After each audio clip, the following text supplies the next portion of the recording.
ഇന്ന് നോമ്പ് തുറക്കുമ്പോൾ കഴിക്കാനായിട്ട് നല്ല ചീസി ആയിട്ടുള്ള ഒരു ബ്രെഡ് പിസ്സേൻ്റെ റെസിപ്പി നോക്കിയാലോ. ഞാൻ ഇപ്പോൾ ഇവിടെ ഒരു ബൗളിൽ 6 സ്ലൈസ് ബ്രെഡ് ഇതുപോലെ ഒന്ന് കട്ട് ചെയ്തെടുത്തിട്ടുണ്ട്. ഇനി അതിലേക്ക് 2 മുട്ടയും കുറച്ച് പാലും കുറച്ച് ഉപ്പും കുരുമുളക് പൊടിയും 1 സ്പൂൺ റവയും കൂടി ചേർത്ത് ഒന്ന് മാഷ് ചെയ്തെടുത്ത് മാറ്റി വെക്കുന്നുണ്ട്.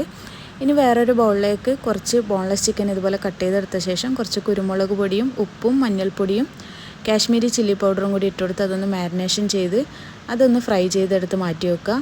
ഇനി ഒരു പാൻ വെച്ച് നേരത്തെ റെഡിയാക്കി വെച്ച ബ്രെഡിൻ്റെ മിക്സ് അതിലേക്ക് ഒഴിച്ചു കൊടുത്ത് ഒന്ന് സ്പ്രെഡ് ചെയ്ത് കൊടുക്കുന്നുണ്ട് എല്ലായിടത്തേക്കും. അതൊന്ന് ഒരു ഭാഗം റെഡി ആയതിനു ശേഷം ഒന്ന് മറിച്ചിട്ട് കൊടുത്ത്, എൻ്റെ അടുത്ത് പിസ്സ സോസ് ഇല്ലാത്തതുകൊണ്ട് ഞാനിപ്പോൾ ഇവിടെ കുറച്ച് ടൊമാറ്റോ സോസും ചില്ലി ഫ്ലേക്സും കൂടിയാണ് ഇട്ട് കൊടുത്തിട്ടുള്ളത്. അതൊന്ന് സ്പ്രെഡ് ചെയ്ത് കൊടുത്തതിന് ശേഷം കുറച്ച് മൊസറല്ല ചീസ് ഇട്ട് കൊടുക്കുന്നുണ്ട്.